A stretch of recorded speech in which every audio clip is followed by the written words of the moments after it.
اليوم ان شاء الله غادي نوريك كيفاش تجيب فكرة منتوج رابح تعمل الذكاء الاصطناعي.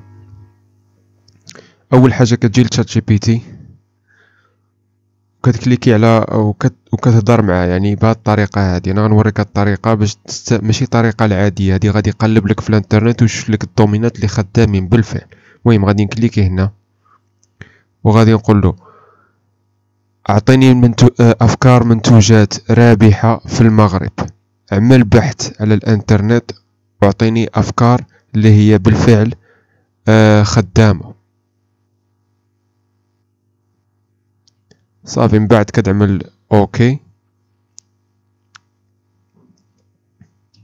هو غادي يقلب لك دابا، هو كيقلب في الانترنت ماشي كيجيب شي حاجه من راسو. وهنايا غادي يعطيك الافكار اللي خدامين هنا. شوف شنو عطاني هنايا: منتوجات رابحه في المغرب، ملابس واكسسوارات مستحضرات. وهنا كيعطيك الا جيتي تشوف، ها هي الا جيتي تشوف هنا كيعطيك الريفيرونس، يعني الا بغيتي تتاكد كتدخل للسيت لهنايا. وهنايا عاود كيف ما يعني هادشي هادي ماجي يعني احصائيات وارقام.